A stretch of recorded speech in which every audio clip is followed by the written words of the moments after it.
All right, let's get started. On the journal. 22nd November 1956, year 3, number 48. At the community level, punishment is referred to a written code. The citizens know the things that are prohibited. He or she knows that all violations will be sanctioned. At the family level, which is tasked with education, and it is the parents, a custodian of tradition, who teaches morality and good manners to children. These parents are sometimes strict, sometimes soft. When parents are strict, the children will often be emotionally anxious, inhibited, that is to say, not daring to move. Or else the children are serious, calm, only 9 years old and already grown up. Parents are proud of these children. They indeed work well in the classrooms. They are interested in serious questions. They do not play with people their age. They like to reflect. They are only ever well-mannered. Children with lax parents will often be turbulent, noisy, and never remain in place. In the classroom, they are average students, sometimes poor ones. And well, as a rule, we see the strict parents themselves had strict parents. Their parents ruled them with an iron fist from the earliest years. Once adults, they thanked their mothers and fathers. They came to have a position in life because they were ruled strictly, continuing on the traditions. They are strict with their own children. Besides, they tell them, quote, it's for your own good. You will thank me later. Punishment is familial, melu, heralds all other punishments. If we want to understand why an adult punished by the law several times in a row recommences, if we want to understand why he or she is, as it were, impossible to intimidate, we must find out how he or she reacted to the punishments of his or her father. But you will say to me that relations does this have with sports committee? In our editorial, we will tackle an important question. Does the orderly not have a tendency to consider him or herself a father in relations to the boarders?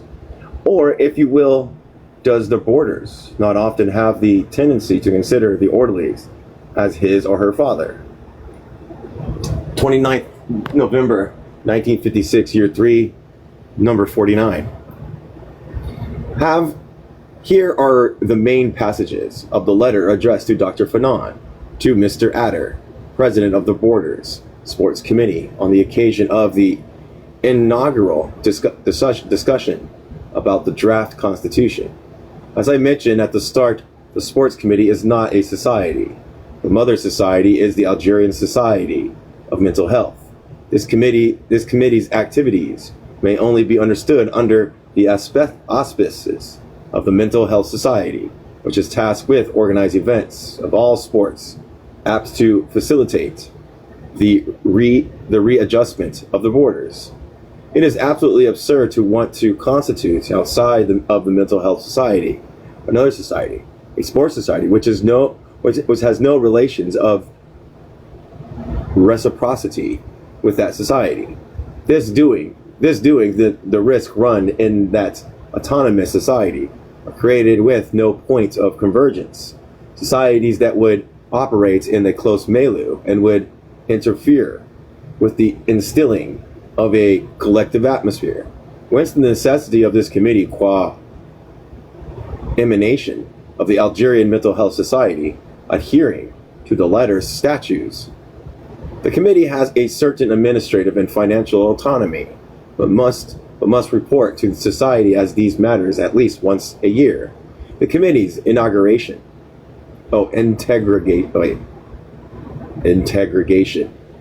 Yes. With the integration into the society ought to be done in a progressive and concerted fashion.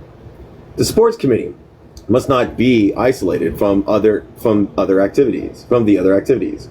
Whether we are talking about a canteen, film, or journal committees, sports committee must form part of the general patients club. This is why, Mr. President, I urge you to study as quickly as can be the possibility of creating another section within this committee. A football section, a volleyball section, a basketball section, a bowls section, a ping pong section, an athletic section. The sports committee is tasked with organizing and bringing these activities forth and should form subcommittees to manage each of these diverse activities. Outside these statutes, I also ask you to strengthen the ties between your committee and other committees. For example, to ask the film committee to order some films for you on sports, and by appointing some reporters to make sure reports are written of all our various sporting events and published in our journal. Our journal ought not to remain isolated from our committees. Our journal ought to reflect the social life within the establishment.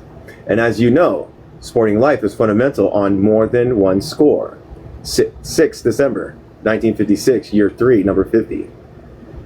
A patient is first of all someone who suffers and who asks for some relief to be given. Suffering provokes compassion and tenderness. Because the patient suffers, he or she acts a little like he or she did in childhood. It is mainly to the mother that the child turns when, for example, he or she falls over and hurts him or herself. A caress, a kiss, and the child takes off again, all better. In hours of great suffering, the adult again has need of a consoling mother. Besides, it is very often the case that after the accident or an operation, the first person that the patient calls for is his or her mother. A mother is someone who has protected us from suffering, from troubles. It was one's mother that resolved all the little matters. Whenever things are not going well, a desire arises to confide in one's mother. There thus seems to be a habit, a constant in our way to reacting to suffering, to call for one's mother. Incidentally, the father also plays a role. The mother consoles, caresses. The father, by contrast, settles difficult matters. Illness, more or less, induces the patient suffering from it to behave a little like a child, since this patient is obliged to depend upon others for food, to keep him or her company, for shopping, for the smallest details. He or she is a little in the position of a child that depends on its parents for everything. 13th December 1956, third year, number 51. Just as patients turn to someone caring in the attitude reminiscent of childhood, it happens that the orderly behaves somewhat like a father. This attitude can be seen even with injuries, stomach ulcers, etc. And here's my first visual restriction. Do-do-do-do-do. Plant more trees. Okay, great. That's a good idea. Maybe we should plant more female trees. However, such a patient does not remain at the hospital for long. Rather, the patient comes and go often. And in the general medical clinic, it is seldom the case that a patient has to stay for a long time, such as for 3 or 6 or 8 months. And yet, if you look closely, you notice that even in these cases, the patient respects and fears the orderly. In the psychiatric clinic, where boarders may stay for periods up to several years, things become more pronounced. Orderlies may adopt the habit of ordering the boarder around, and all of us. We have all heard orderlies say, for example, who gives the orders around here? It is as if the orderly has a tendency to, in responding to the boarder's own childlike attitude, to behave like a parent. He will do everything that parents do. He will, of course it didn't get approved. You can fuck off. He will scold. He will punish. This is why the orderlies in some old hospitals may say to boarders, you will not go to the cinema tomorrow, or you will not be allowed to go on the walk, or you will get no dessert.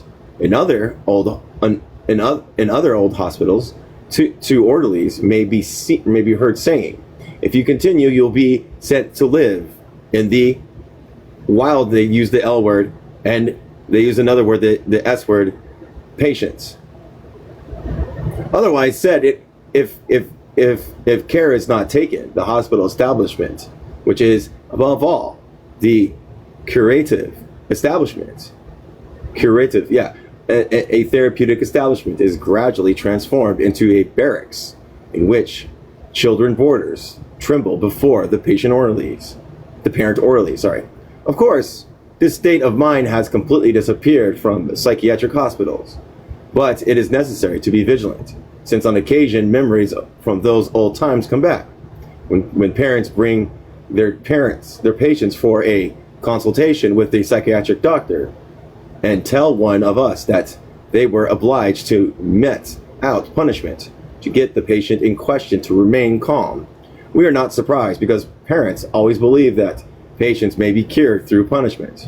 Because a patient comes to the hospital, others change their attitude towards him or her, which means that outside people who do not understand him or her met out punishment in order to induce fear. Here at hospital, all this changes because we are therapists. We know that for punishment to be valid, it must rely on the whole host of other things. We do not punish our patients. We are obliged to understand each one of their attitudes. Each time we discharge our professions, each time we have given up our attitude of understanding and adopt an attitude of punishment, we are mistaken. Continued. 20th December 1956, third year, 52. At the beginning of civilization, and still in more regions of the earth, today, the gods are calling to the rescue when a person is ill. Elsewhere, however, it is the doctor who is called. But the doctor is not a god, not a magician, and does not seek to ask the gods to leave the patient in peace. The doctor makes a diagnosis and provides treatment. If the doctor starts to implore the gods or to make magic to get rid of the illness, he or she is no longer a doctor. So what? The orderlies who forgets that our duty is to understand the patient entrusted to our care, and who has the tendency to punish the patient in order to, as is commonly said, to teach him or her a lesson. Well, this orderly, it may be said, has forgotten this duty. The link between this aforementioned disastrous attitude and the concern of the Board Sports Committee to elaborate a code, a discipline, is not the obvious one. It may be seen, however, that creating a disciplinary section risks, from the outset, both interfering with the disappearing of disastrous attitudes and also fostering their reemergency of if they have disappeared.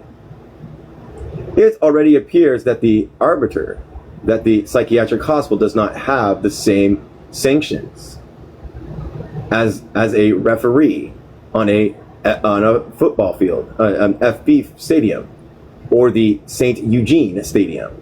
I have to admit that I am bothered when I observe the refereeing of some orderlies. They act as though they were not orderlies, as if the whistle in their mouth removes from them the quality of being an orderly. They forget sometimes that their function is to be a nurse, referee, not a official referee. There are thus several ways of being a referee, but there is only one way of being a good referee at a psychiatric hospital, where sport is offered as a therapeutic element within the general atmosphere of the establishment. Of course, the nurse referee may well not know how to referee as a nurse. It is not his fault, which is why the sports committee has to ask the establishment's doctors to help it to clarify its ideas. We see then that the sports committee role is not so much to organize sports at the hospital as it is to organize these sports within the therapeutic perspective. That is part of a more general perspective. Outside the hospital, when a decision is made to organize a group, laws are created. These laws take absolutely no account of individualities. Otherwise said, the preoccupation is with generality, and no account is taken of the particular case. At the psychiatric hospital, a general law cannot be established because we are not dealing with the anonymous population. We are dealing with very different, determinate persons. And as therapists, we have to take this person and all their nuances into consideration. We must necessarily adapt to each other's borders. At the psychiatric hospital, we cannot be hearing phrases such as, "I do not want to know, just do as everyone else," because precisely the borders has to relearn to be like everyone else. It is often because he or she was unable, quote, to do as everyone else, that he or she was entrusted to us. It is first necessary to see how he or she behaves, to help the patient to understand him or herself better. And for this, we must very exactly understand him or her in totality. We may now see the formulating disciplinary rules and regulations at a psychiatric hospital. It is therapeutic absurdity, and that this idea must be abandoned once and for all. All right. We're going in number 9.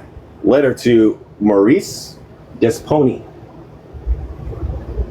Dear friend, France Fanon, 26 March 1954. My dear friend, I received your letter long ago.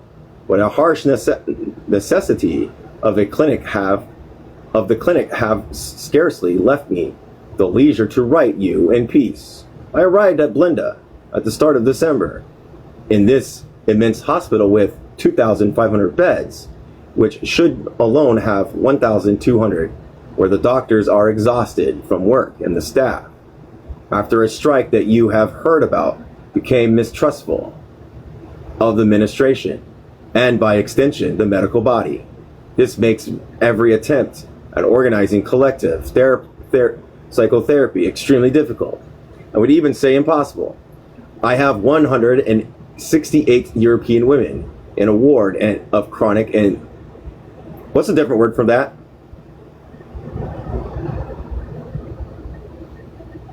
Instead of senile, what's a different word? Dementia? Dementia patients that I am trying to restore a little. When I tell you that these are long-term patients who've spent 7 or 8 years in the asylum, you'll understand the difficulties I must contend with daily. Imagine Providence transformed into admissions next to this ward, which is a matter of speaking because it is in actual fact 1.2 kilometers away. I have 225 Muslim men, a ward of epileptics, exactly what I needed, and 168 chronic patients. I perform insulin therapy with the European women, 12 to 14 courses of treatment, as I do with the men. Otherwise, put it in 2 or 3 months, I will have 30 patients under insulin shock therapy in continuous fashion. Relations with doctors here are inexistent. Above all, outside relations. At St. Alba, what was excellent was that, independently of individual attitudes, agreement prevailed of a certain number of things, among others, on a certain understanding of psychiatry and the mental life of the patients entrusted to us. Here you have an impression that each doctor endeavors to form a cell, a block, an absolute.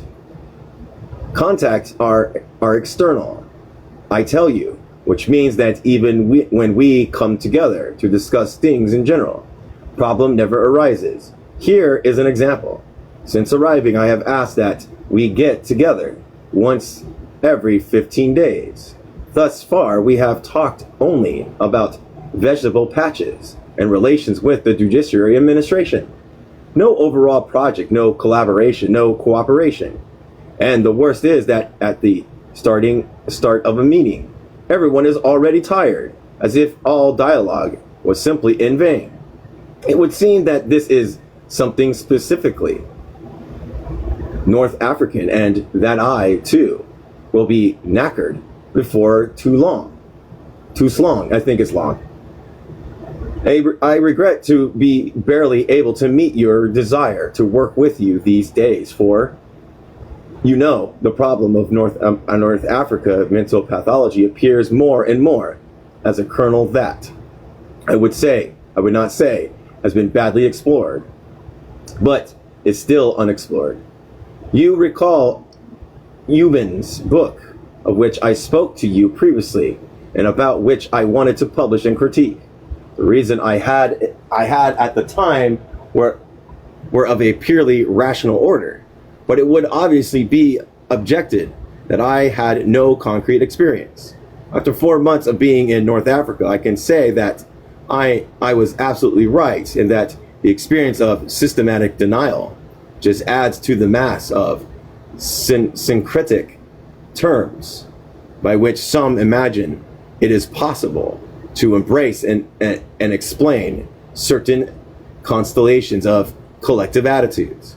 The prelogical mentality of sociologists of the beginning of the century, the basic personality structures of contemporary American anthropologists, and Adou's systematic denial attempts to subsume under an empty category of thought biosocial psychological realities with multiple coordinates.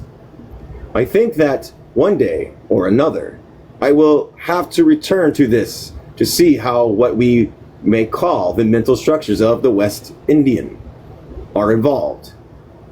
It's people from India, everybody. But for the moment, I would like in our next letter for you to tell me about homosexuality there.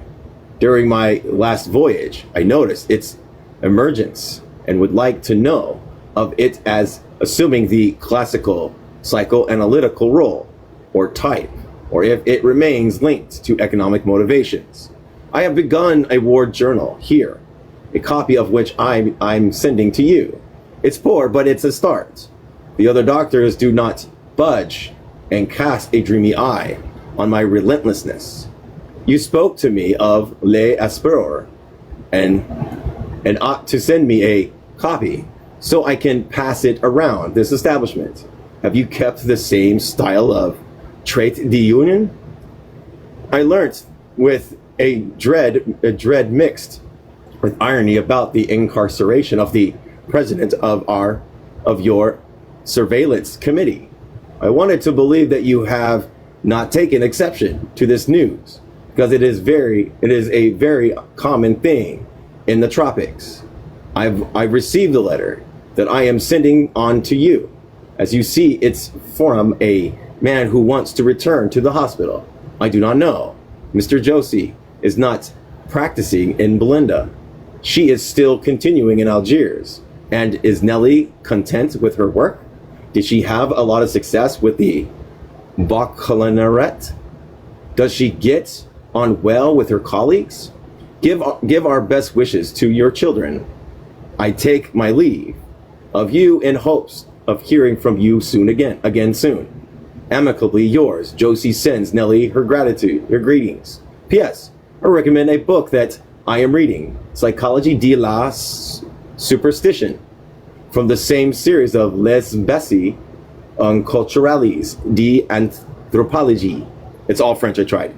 I tried. 10. Social therapy, a ward of Muslim men, methodological difficulties. Frantz Fanon and Jacqueline Azoulay, Belinda Jovial Psychiatric Hospital, October 1954. Yep. We have just completed a fruitful experiment in our attempt to organize from a social therapeutic perspective, a psychiatric ward of Muslim men. We offer this experiment to the reflection of our readers. We will badly present the difficulties that we stumbled upon, and will show that these errors were possible only through the attitudes devoid of objectivity and the awareness of the twofold alienation resulting from this tyranny of subjectivity and from what Pagans calls social centricity has enabled us to orient our research in a wholly other direction. We have adopted greater modesty faced with the culture presented to us. We took some steps towards it, fearful and attentive. And the extraordinary thing is that the few distinct notes that, at the start, woke our interest little by little and came to form a coherent whole. The experiment that we relate herein was made possible because our only division included both Europeans and Muslims. What comprises the value of this exception is that the Muslims and Europeans were not mixed together. On the other hand, there were 165 European women, and on the other, 220 Muslim men. Let's call to mind some particularities of the Belinda Psychiatric Hospital. Upon our arrival, our 4 colleagues were in charge of the medical surveillance of more than 600 patients each. So any attempt to orient their services around a social therapeutic perspective was impossible for them. The arrival of a 5th doctor, however, relieved these 4 colleagues of 400 patients, and only then did the possibility of performing real social therapy arise. In St. Albans, we had observed a type of organization that's overall, in detail, we thought measured up to the maximal type of psychotherapy in the current conditions of psychiatric care in France. So we took our ward as a point of departure that would, in a sense, serve as experimental milieu. We sought to implement bi-weekly ward meetings, as well as staff meetings, newspaper meetings, and bi-monthly celebrations. An award of European women results appeared before long. Already in the first month, the meeting became an integral part of the life of the ward. They took place at the set hours and day. And by means of our strict punctuality in showing up there, we insisted on clearly making the importance we granted them. In attendance, we were not only patients and doctors, but also, above all, at the start, the nursing staff, who needed fully to understand the sense of our approach. After a brief period of hesitation, we quickly succeeded in getting people's general attention, and overall, the requisite atmosphere was created, with interventions following one after another, without too much dead time in between. At the start, we simply committed upon minor incidents in the ward, but the more organized the social architecture became, the more the possibility of meeting on concrete topics. Christmas. Hold on a second, let me do something real quick. Christmas, with its tenaciously ingrained traditional character, gave us the occasion to instill within the ward a series of specific behaviors. Indeed, the vast dorm of 65 beds were emptied in toto. There's probably total. Male and female patients were from the different services. Male and female nurses flown in. The medical staff and administrative services thronged to attend this first experiment. Religious songs, choirs, carols, and nativity scenes delicately decorated by hands trembling with emotions, a pine tree. Everything was done to ensure the utmost solemnity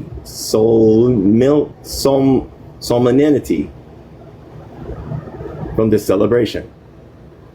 And after 2 days during a meeting of the ward, we proposed to the patients to organize celebrations on a regular basis, we encountered particularly no resistance. Certainly at the start it was very difficult, but the multiple small incidents have all practically disappeared today, after a period of wariness on the part of the patients and also the nurses. For the point was not for the same delusional patient always to come forward, but also to integrate such and such a catatonic, or such and such a dimension individual, or a stipophobia. Ooh, I gotta look at the word. Boom. It's SITIOPHOBE.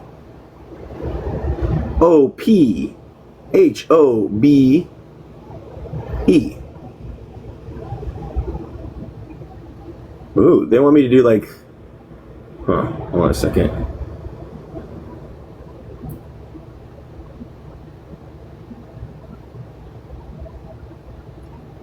Domino's best deal ever. Anybody want Domino's? Just kidding. Speechmodification.com presents how to pronounce xenophobia. Xenophobia. It's citophobia. Citophobia. Phobia. Citophobe. Xenophobia.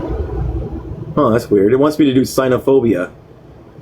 Citophobe is a person who suffers from citophobia or citophobia. This is a pathological, irrational fear or extreme aversion to food, eating, or specific types of nourishment. We have concerned ourselves with them directly. The celebration is readied. The invitations are sent out. The stage is arranged by the patients with the help of one or two nurses, and we attend it as simple spectators. The celebration thus takes on its veritable therapeutic character. Anecdotally, we ought to report the scene in which the paranoid patients in charge of the sang parts, sombreros et mantelis, which is another language I cannot pronounce, sorry, monitoring from the corner of her eye the catatonic who attended to lose the thread, pinching her when needed so that she would come back into movement, alongside the celebration committee tasks with organizing the recreational evenings. There is a film committee, a record collection committee. Film ought not to be a mere succession of images with a sound accompaniment. It must become the unfolding of a life of a story. So the film committee, by choosing the films, by committing on them in a special film column of the newspaper, gave real meaning to the cinematographic fact. Simply, the record collection committee arranged musical sessions during which one could listen to various records, such as by Louis Mourinho, but also the Unfinished Symphony. The latter incidentally being accompanied by a patient's commentary. Our journal, a weekly publication, is run by two committees: the newspaper committee, which selects the text proffered, and the printing committee. The editorial, written by one of the members of the medical staff, elaborates on this or that point and provokes in the staff and patients the need to think about the hospital in its totality. The part written by patients are fairly monumentous. At the start, I thank the doctor for his good care. I would like to get out soon. Today, if as was mentioned in a recent editorial, we continue to see the same names reappearing in it so too often.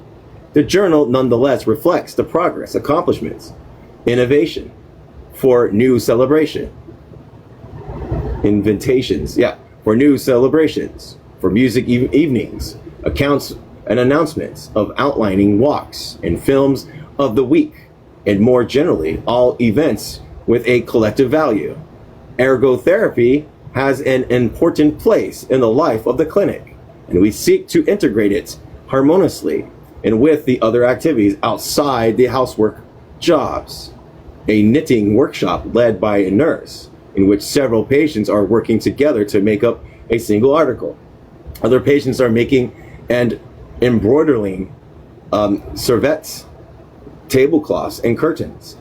More recently, we were able to create a dressmaking workshop tasked with making frocks, and the fabric which having been bought with money taken from the individual stipend.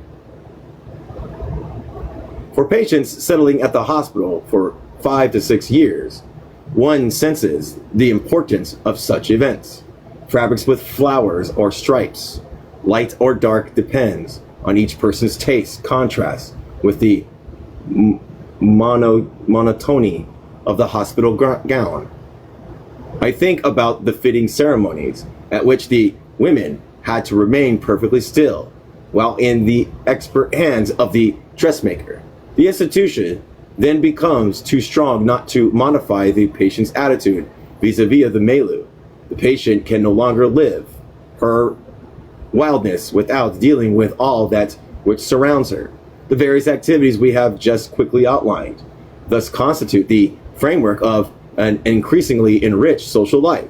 Social life could be organized without too much difficulty, since we have already had a probative experience of it. So, from the very first month, we felt a rapid and fecund coming together as a group in our ward of European women. The very atmosphere of the ward had changed, and we were able to return all the restraint equipment without needing to fear any major difficulties. Not only had asylum life become less distressing for many, but the rhythm of discharges were already markedly increased. These rapid and relatively easy successes only underscore the total failure of the same method when employed to the service of Muslim men. So it looks like it was very well done with the European women. So I think we're going on to recapitulating the various attempts in the very order of our efforts. We can observe these successive failures. We knew that group psychotherapy with the Muslims would prove more difficult for us. And after several seminars with the nursing staff, we met with the patients. The meeting was carefully prepared. The table is a big refectory, was covered with a cloth and decorated with flowers. The doctor was surrounded by an intern, a supervisor, and some nurses, in order to increase the ceremonial value. The most agitated patients were left in the courtyard. Right away, contact was difficult to establish because we did not speak the same language. We thought we could overcome the obstacle by selecting from among the Muslim nurses an intelligent, voluble interpreter to whom we took care to explain in detail what we were looking to achieve. During the hour that the meeting lasted, we tried to make an interest in each of the patients, transform that abstract and impersonal multitude into a coherent group driven by collective preoccupation. We spoke about celebration, films, and the journal. Rarely did we command silence. Unaware of our existence, these patients kept on with his motor stereotype, another with his hallucinatory conversation. Two others argued loudly. Another one went off to go back and lie down in the courtyard. Very few realized the importance of our presence and accepted the dialogue. They only engaged indeed somewhat to engage patients who suffered from pre-secretory paranoia, spoke French well, and far from pulling his companions into the group into a group reaction, sought more or less consciously to distance himself from them. Confronted with this general disinterest, we did not know what topics to draw on. The silence grew longer, accentuating the sense of unease. After a few weeks, the meetings, which were originally supposed to last an hour, had to be progressively shortened. They constituted only a ceremony devoid of meaning, absurd, and after some hesitation, we decided to break them off. So we went searching for something else. We asked the nurses each to choose 10 patients to get them to a meeting for an hour in the evening, to get them interested through discussions, games, or songs. We gave them precise directives, since in our minds, the point was to create some cooperation, a team spirit, adapt to revive their feelings of sociability. On the session reports written each evening by the nurses in charge, the first 2 days note reads, "We all met together and played hide and seek, cards, and dominoes. The atmosphere was good, but this or that patient was not interested in the game. Further on, the game of Paulette Cavalier was played by the patient whose names follow, assisted by Servant K.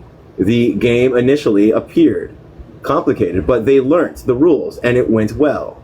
In the days following, the share of time devoted to collective games reduced increasingly, and the reports became more pessimistic. At the start, there were 10 patients, but 10 minutes later, only 6 patients remained.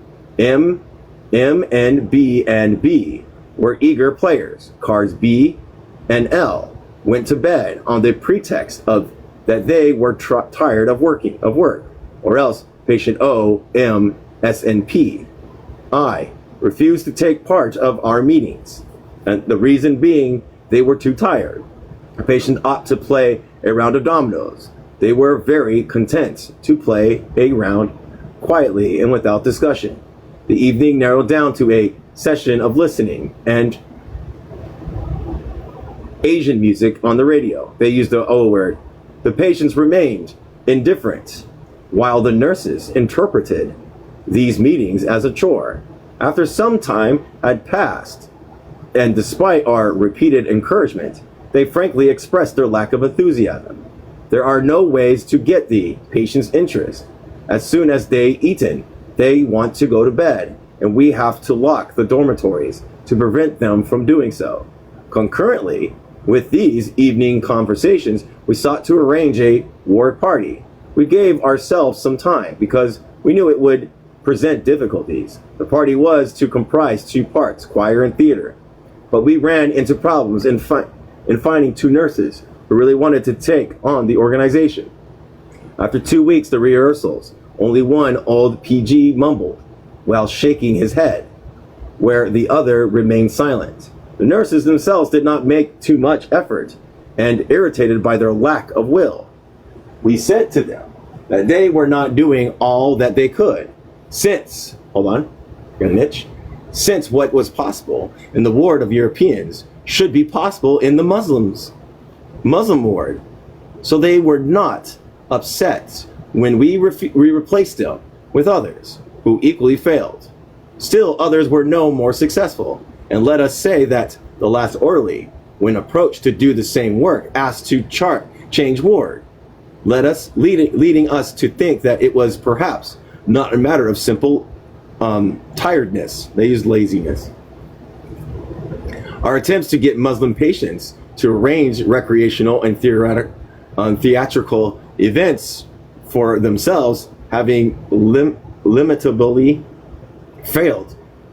We thought we could resolve the problem by providing them with some entertainment. Thus, many of them attended the recreational events of the European women. Similarly, they went regularly to the films. But we noted that if the head of the ward forgot to send them to the celebration, nobody stepped forward to ask to go. And when we watched a film, they would leave the chapel while it was still screening and go outside to have a smoke. So, whether it was a matter of ward meeting, collective recreational evenings, or small groups, we were obliged to recognize our failure. As for the newspaper, which was supposed to serve as a veritable social cement, it remained foreign to the patients. In 6 months, only a single article by a Muslim patient had been published.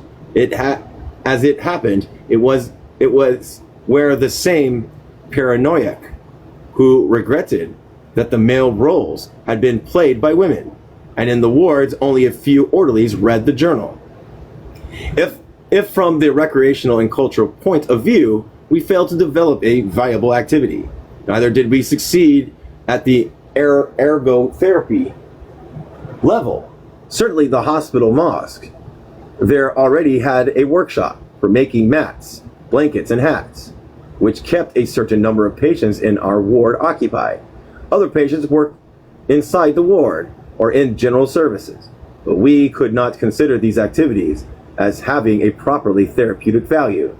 The tasks were disrupted without any precise choice. The patients accepted them above all for their value as a distraction, as a way of escaping the ward courtyard, and oftentimes, after having done enough work to procure cakes or cigarettes, they refused to continue, if necessary on the pretext of some stomach or leg pain. As this is why we thought we could create an ergotherapy workshop within our very wards. With this in mind, we place a nurse, a full-time secondment for 1.5 months to learn in detail the technique of Raffia, R-A-F-F-I-A. Back at that ward, this nurse was entrusted solely with patients, about 15, undergoing insulin shock therapy, patients whom he had to get working for a part of the morning and for the entire afternoon. But each time we dropped by the workshop, we observed that most of the patients remained unoccupied, completely indifferent to the accomplishment of shared work. As soon as the monitor turned his back, they left their work stations, moreover, opting to go help their comrades who, using spades and pickaxes, were developing the outside area. Despite our repeated prompts, no more than 3 baskets were made, and we quickly sensed that it was vain to expect any more. Thus, not only were we unable, after 3 months, and despite much effort to get Muslim patients interested in the beginning of a collective life, it was being organized in the European sector, but the ward atmosphere remained oppressive, stifling. A considerable portion of the lost memory patients remained, and at day's end rarely was often linen left to keep them somewhat clean. During mealtime, the racket in the refectory, which is too cramped for the high number of patients, was deafening. It seems that these patients took pleasure in throwing food on the table or to the ground, and bending their iron plates, or in breaking their spoons. And it was understandable why, in these conditions, cleaning care took up a considerable part of the staff's activity. Frequent arguments between patients whom the nurses had to separate, with the risk of receiving blows themselves, always kept up the climate of mistrust. Nurses were afraid of the patients, and the hairdressers demanded that the patients were tied up before being shaved. Out of fear the patients, or in order to punish them, the patients were left to secure units, sometimes shirtless, without mattresses, or without sheets, or on account of this one's being a lacerator. The internal chronics were often tied up with the belt even before acting out as a preventive measure, as Palumine showed so well. The same rhythm, the same vicious circle. Agitation, restraint, agitation. Why always kept up the variable concentration camp mindset. And each new attempt on our part to relax the punitive structure of our service was greeted with an inertia of the staff, sometimes even by a clear hostility dressed up with irony. This patient became agitated. He hit someone or broke some tiles. What do I do? Tie him up and let him continue? We felt powerless in front of the arguments of this seasoned staff, sanctioned by several years of asylum life. You've only freshly arrived in Algeria.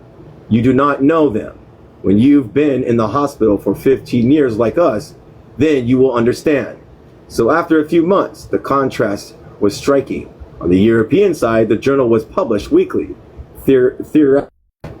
Theatrical evenings were held regularly, and agitation had disappeared. The climate had been therapeutic. By contrast, in the ward of Muslim men, we came up against the same difficulties. A considerable number of patients were still tied up, and despite multiple attempts to improvements had come about. Little by little, it became clear that it was not a matter of coincidence, of tiredness, or bad will. We had taken the wrong course and needed to research the profound reasons for for our failure in order to exit the deadlock. So they're blaming themselves. In the meantime, we had studied our ward in depth, the character of patients who reside there, and on the outside, their background. We had naively taken our division as a whole and believed we had adapted to this Muslim society the frames of a particular Western society at a determinate period of its technological evolution. We had wanted to create institutions, and we had forgotten that all such approaches must be preceded with a tenacious, real, and concrete interrogation into an organic basis of the indigenous society.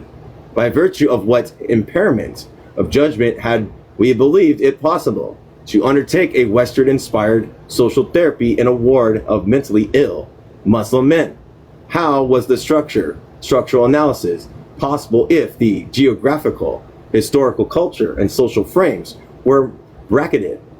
Two explanations could be put forward. One, first, North Africa is French, and when one does not look, one really cannot see how the attitudes has to be different from one ward to another. The psychiatrist reflexively adopts the policy of assimilation. The natives do not need to be understood in their culture or originality. It is the natives who must make the effort and who have every interest in being like the type of man suggested to them. Assimilation here does not presuppose a reciprocity of perspectives. It is up to one entire culture to disappear in favor of another. In our Muslim wards, leaving aside the need for an interpreter, our behavior was completely unsuited. In fact, a revolutionary attitude was essential because it was necessary to go from a position in which the supremacy of Western culture was evident to one of culture relativism. And again, it was necessary to return to Paget. The notion of adaptation and assimilation are very important and far from having been fully developed. Number two, lastly and above all, it must be said that those who precede us in trying to divulge the North African psychiatric fact remained somewhat to focus on motor, neurovegetative, and so on phenomenon. The work of the Algiers school, while they revealed certain particularities, did not, to our knowledge, proceed to the functional analysis, which nevertheless appeared to be indispensable. It was necessary to change perspectives, or at least supplement the initial ones. It was necessary to try to grasp the North African social fact. It was necessary to demand that totality in which Marcel Mauss saw the guarantee of an authentic social study. A leap had to be performed, a transmutation of values to be achieved. Let's see it. It was essential to go from the biological level to the institutional one, from natural existence to cultural existence. The biological and psychological and the sociological were separated only by the aberration of the mind. In fact, they were tied distinctly together. It is for want of not having integrated the notion of Gestalt and the elements of contemporary anthropology into our daily practice that our failures were so harsh. For a period of 6 months, the Muslim women who regularly attended the celebration held in the European ward, for a period of 6 months, they applauded in the European way. And then one day, a Muslim orchestra came to the hospital, played and sang, and our astonishment in hearing the applause of the Muslim women was great, short, acute, and repeated modulation. Thus, we reacted to the configuration of the ensemble in line with the specific demands. It became evident that we had to try to find ensembles of which facilitate reactions already inscribed in the definitely elaborated personality. Social therapy would only be possible to the extent that social morphology and forms of sociability were taken into consideration. What are the biological, moral, aesthetic, cognitive, and religious values of Muslim society? How did the native react? From the affective, emotional point of view, what were the forms of sociability that rendered possible the multitude attitudes of this Muslim? We were faced with certain institutions that astonished us. To what did they correspond? It was necessary to carry out the functional analysis that ought to facilitate the task.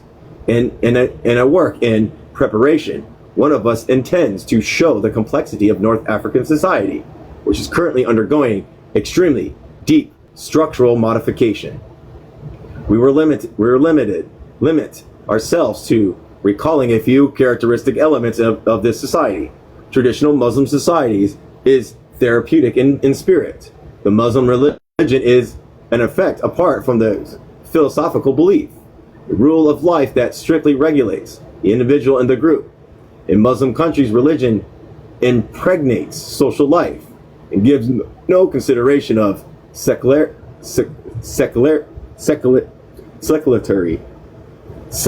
I can't say the word. Secularity. Can't say it. Do. Oh.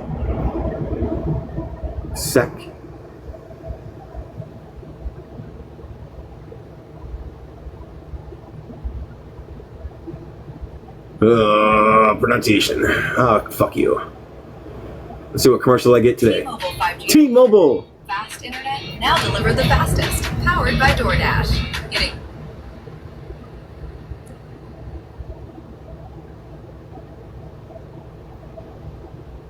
Secularity. The state of being worldly or separate from religious, sacred, or spiritual connection. Rights, morality, science, philosophy, all mingled with it, alongside properly religious Islamic imperative. Tradition forcefully intervenes as bequeathed from the ancient Berber custom, and this is what explains the rigidity of the social frames. It is also a gerontocratic society. Let's find out what that is.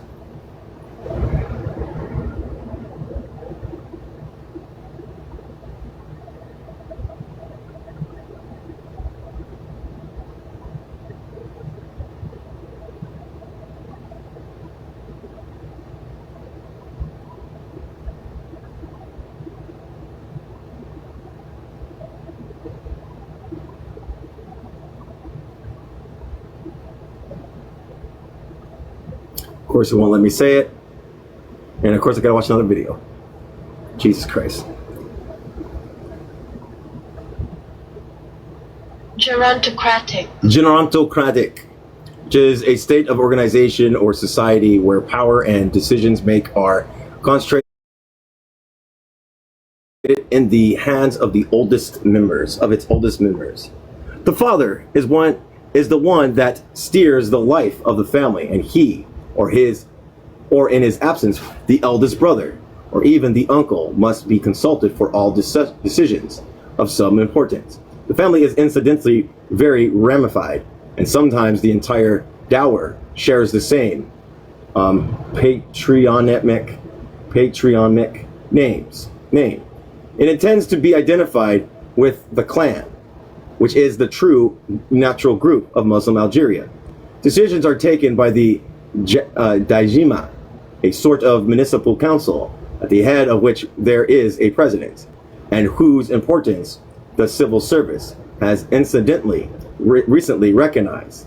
There did not in fact exist, at least not until the recent years, in variable national communities, but instead the familial clan community. It is also necessary to emphasize the region's ethnic complexities, since the Calavis form a large minority among the rest of the Arab population. If both groups are united by the Muslim religion, their separation is clearly marked by differences of language, traditions, and cultures. The Calabi of Berber origins inhabit the mountainous regions. Their villages, perched on the hilltop, constitute the elements in which the tribal organization remains the most solid. The Arabic people rather live in the plains of the cities. Farmers are to be found there, but so also are traders and petty artisans. We can obviously not expand upon other local particularisms. Nomad, Arab people of the south, Mozambites, and Chaus, Chaous, of most less importance for our aim. So it is that in our ward, out of 220 patients, we had 148 Arab people, 66 Chalabis, and 6 Chaous Moroccans and Mozambites. Lastly, we ought to say a word about the Muslim patients, usually living conditions, which by and large explain their state of ignorance, their traditional primitivism prior to French conquest. Land was a property of the collective, and the notion of wealth was linked to the notion of useful land, arable land, and as a result, to the possession of a yoke or a plow. People who owned such things were the real property owners. French settlement led to the transformation of land ownership and a redistribution of wealth. The old collective property was subdivided between owners and then private proprietors. The members of the old tribe led a poor life, but it knew no proletarians. Today, there exists, outside of minority, a large landowners, whether European or Muslim, a mass of small proprietors, of fellahs, who find it hard to live from farming a small patch of land with primitive techniques. However, much such patches are still an object of envy for those who did not benefit from the crave up. These little people became destitute. The sociological bond with tribal collective personalities loosened daily, and they began trying to hire out their labor as Khammes, Khammes, with an accent on top of the E, or day laborers. This is thus a movement of disassociation, and that once homogeneous society between one and the one hand small proprietors on the other, shepherds, sharecroppers, or day laborers. Furthermore, as a result of the extension of modern farming techniques to larger properties today, we see taking shape a mass of unemployed farm workers whose hunger draws them to the towns, but the absence of industrialization forces them into the condition of the proletariat, and even the sub-proletariat, further heightening the social disequilibrium. And it must be underscored that, above all, among the population of Berber origins, many go to France for an indeterminate period to seek either a job that they cannot find at home or a supplement to their meager harvest. This development among sedentary peoples results in the groups splintering, and in this sense merges with the development of nomads. Today we struggle to picture the importance of ancient nomadism.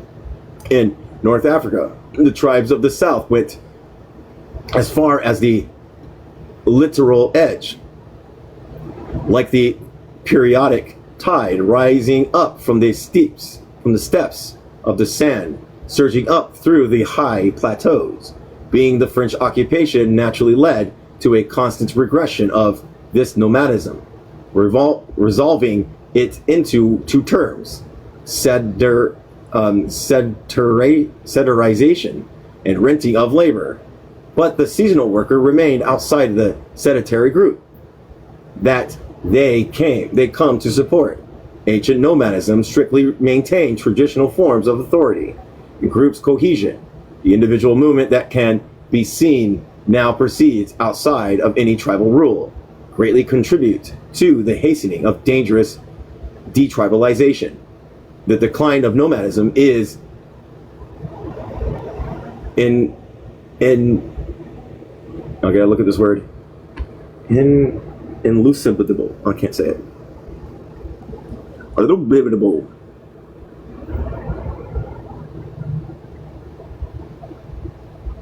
There we go.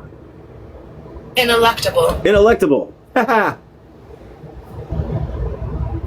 Eaglebert? I have no idea. Opinions on Eaglebert? I have no idea. But it is being replaced by proletarianization.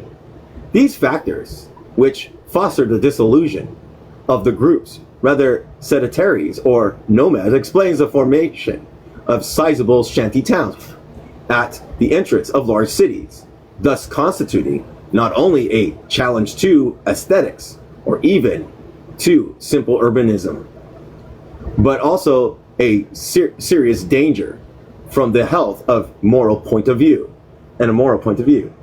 By way of example, we studied the social composition of a ward of Muslim men. Out of the 220 patients, we had 35 fellas. That is to say, individuals with a piece of land that they cultivate themselves. 66 agricultural workers, sharecroppers, or day laborers. 78 workers, bakers, painters, etc.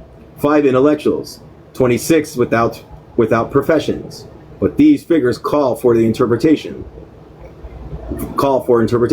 It might be thought that there is a relatively high number of workers, 78 out of 220.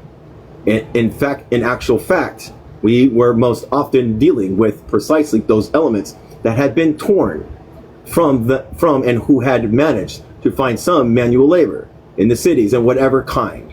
Ultimately, out of 78 workers, only 20 had at least some form of job specialization. Concerning the 5 intellectual, let's note that they were indigenous primary school teachers with something like the equivalent of a high school leaving certificate.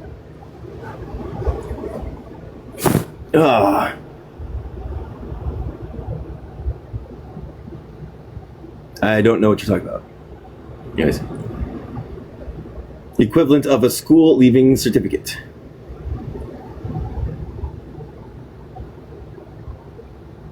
Okay. These problems have considerable renaissance. The individuals who escaped traditional societies on their own are too numerous to count, but their number is consistently growing. These elements are the forces, still poorly analyzed, that are in the process of breaking the domestic economic and political framework. This society, I'm reading.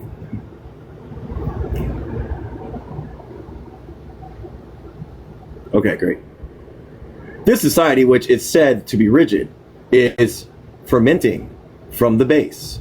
These few notions, although all too brief, and each being in need of lengthy elaboration, are enough to explain the specificity of Muslim Algerian society that we had to take into consideration in our efforts to create the fundamental for social therapy among Muslims. We can now understand the reason for our failure. We said that the ward meetings had turned out to be productive. This is essentially because we did not speak Arabic and had to make use of 2 interpreters from Calibanian and Arabic. This need to have an interpreter fundamentally vitiated doctor-patient relations. In normal circumstances, a patient may have encountered the image of the interpreter in his relations with the administration or the justice system. Within the hospital, the same need for the interpreter spontaneously triggers a distrust that makes all communications difficult. Incidentally, when the patient's trust had been won, his speech was filled with enthusiasm, such as when explaining vehemently that he was cured and had to leave quickly, often forgetting the presence of the third person and addressing us directly. He felt that the other could not say all that he wanted to express with the same warmth. It was not hard to see the extent to which the study of this 3-way dialogue would reveal a disruption of the phenomenon of the encounter. The interpreter does not only bother the patient, the doctor especially. The psychiatrist makes his diagnostic through language. Well, here the digestiral and verbal components of language cannot be perceived in a synchronous fashion. While the face is expressive and the gestures profuse, it is necessary to wait until the patient has stopped talking in order to grasp the meaning, at which point the interpreter sums up in 2 words what the patient was related in detail for 10 minutes. He says that someone took his land, or that his wife cheated on him. Often the interpreter interprets in his own way that the patient's thinking according to some stereotype formula, depriving it of all its richness. He says that he hears dojnan. Indeed, one no longer knows if the delusion is real or inferred. Going through the interpreter is perhaps valid when it comes to explaining something simple or transmitting an order, but it no longer is when it is necessary to begin a dialogue, a dialectical exchange of questions and replies, alone able to overcome resistance and bring to light abnormal pathological behavior. But the Merleau-Ponty said, to speak a language is to bear the weight of a culture. Unable to speak Arabic, we did not know the elements of effect. Our culture, patrimony, apt to awaken interest. Among the European women, it was easy to engage a conversation about Record by Tino Rosso, a film with Ferdinando, with the Muslim men, meaning soon came to abrupt end because one no longer knew what to talk about. Similarly, with a little hindsight, our first attempt at organizing celebrations appeared rather naive. The very notion of having a celebration outside of family or religious events appears rather abstract to a Muslim. Moreover, the content of collective festivities seems to us to be essentially different from West festivities. It was difficult to form a choir because Muslims loathe to sing in a group. In the house, one does not sing because one respects the father or the eldest brother. And among the Muslims nurses of our ward, we could not get no one to consent to sing or to perform on stage. In the same way, putting on a theater play is impossible. Firstly, because the theater, as we understand it does not exist among Muslims. The second, because one does not play a role in front of others. It is true that the Arab theaters does exist today, but its existence is a recent thing, and it only reaches the population of big cities. The actors or singers as a professional who remains outside of the group. In the dowers, this figure will be internet storyteller who goes from place to place spreading news and tells folk tales accompanied by a rudimentary lute or a darbuka, thus invoking the troubadours of the Middle East. Abandoning our plan to have a celebration, a brief evening meetings had no further success. Going through the reports of these successions, we see that initial accounts mention the games of hide and seek or polat cavalier. Indeed, we had strongly impressed upon the nurses, whom we chose randomly from among the Europeans and the Muslims, that they should find activities apt to awaken the team spirit. The games of polat cavalier and hide and seek, in effect, requires each person to act by taking into the account the reactions of his companions. One cannot ignore them. But Muslims rarely play such games. At school is where you learn to play hide and seek, or cops and robbers, where you acquire a team spirit. But at 10 or 12 years of age, a young Arab boy is a shepherd, or else he helps his father with small jobs. If we had wanted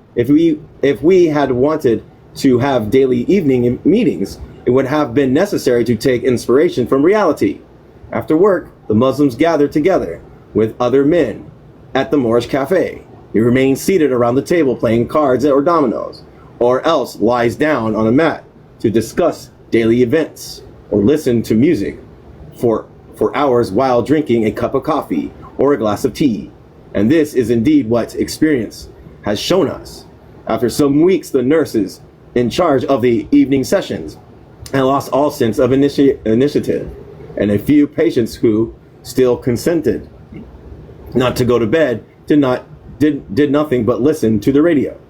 Outside of these attempts at active resocialization, the entertainment organized by the hospital were not for the Muslim patients, a practically vital need, as they were for Europeans. Thus, apropos of the cinema, most of the films able to be seen did not generate any emotional engagement in the Muslim patient. We list here some of the titles of recently screened films: Little Woman, King Solomon Mines, I can't say that. That's French. That's more French, etc. Obviously, the only film that were somewhat followed were the action films, without great psychological or sentimental complications, but more than a certain primitivism. This disinterest can be probably attributed to its not being possible for the Muslim to understand the Western character's reaction, which are completely foreign to him. The example of the film by Jean Colettes and another French word is particularly telling. The film relates to the adventures of an Arab prince who goes to find his fiancée among the nomads of the Sahara. Although the custom and the settings were in principle specific to North Africa, the psychological framework remained Western. It did not interest the Muslims because they were unable to participate fully in the actions or identify with the personage. And what are we to say concerning the other films? The schema in action films is simple. The picture speaks, for its language is unnecessary. Similarly, for the celebration of European wars, it is fashionable. Tune was sung. It was played, another French word, and another French word. But on the play of the court line or the colette, then a whole section of the audience in the room would remain completely unmoved. At most, it would instinctively emerge from its torpor on the occasion that an actor threw a glass of water into someone's face or struck someone with a stick. Hold on a second. 371. Getting to this. 371. Okay, good. 371. Okay. As for the journal, the failure was even more pronounced, as the journal only reflected more or less faithfully the social life at the hospital. It was rather uninteresting for those who remained excluded from it in practice. This is why even a few patients who knew how to read and write never sent any articles. However, the failure is due above all to the fact that most of our Muslim patients are illiterate. More exactly, out of 220 patients in our units, only 5 knew how to read and write in Arabic, and 2 how to read and write in French. The others were illiterate. And again, let us say that out of the 7 illiterate patients, only 6 had passed the level of school certificates. At the start, we considered the possibility of having an article written by the nurse, as did with the Europeans, when they did not know how or what or want to write. But the uniform use of this procedure is particularly useless in the actual fact. It can be said that in the condition of illiteracy prevailing currently in Algeria, culture is more oral than it is written. Teaching is essentially carried out through speech. Each group is generally has one or several literate individuals tasked with reading and writing for the rest of the group. This is why we were easily able to recognize the writing of same tablet or public writer in the letter that we received from the parents of all patients that hailed from the same dower. We have already noted the important roles of the inerrant storyteller, who goes from village to village, spreading the news and stories from folklores, that is, sort of epic poems relating the events of previous centuries, and thereby ensuring the culture liaison between the different regions.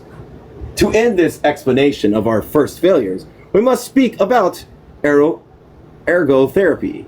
In a heavily industrialized Western country, it is easy to organize a patient's readaptation on the basis of already existing possibilities. On the contrary, for the Algerian Muslim who live in the framework that is still futile in many respects, this readaptation is much more difficult. A man works the land. He has no specialization. He is sometimes able to perform rather rudimentary handcraft work outside of the major urban centers, but he loathes to work with wool and raffia because that is feminine work. Baskets and mats are produced by women. In the psychiatric hospital, one might seek to organize workshops for raffia, weaving, or pottery, but it would be better, it seems to us, to entrust this work to women patients. More the men you must set out from the most general disposition and from those most strongly rooted in the patient's personality. We conduct this experiment with delusional patients and even catatonic ones. All you need to do is give them a shovel or a pickaxe to get them to work and start digging up earth and hoeing without having to push them to do so in the slightest. These peasants are close to the land. They're one with it. And if one patch of land and getting them interested in yielding grain gained from farming, then work will generally be a factor of equilibration. Such ergotherapy can be embedded within the specific social activity. Ultimately, we see why our first attempts at undertaking social therapy among Muslim patients ended in failure. We nonetheless believe that this failure was not worthless to the extent that we have understood this reason. Since then, we have altered the direction of our efforts and have seen certain accomplishments crystallized: the establishing of the Moorish Cafe in the hospital, the regular celebrations of traditional Muslim feasts, the periodical meetings around the professional storytelling are already concrete facts with which each event, the number of patients engaged in these activities increases. This social life is only in its beginnings, but really we believe what we have eliminated, the methodological errors. And you know what? I think, let me look, 11. I think I'm going to stop here for the night. Yep. I am going to stop here, everybody, on page 375. The daily life of the dower.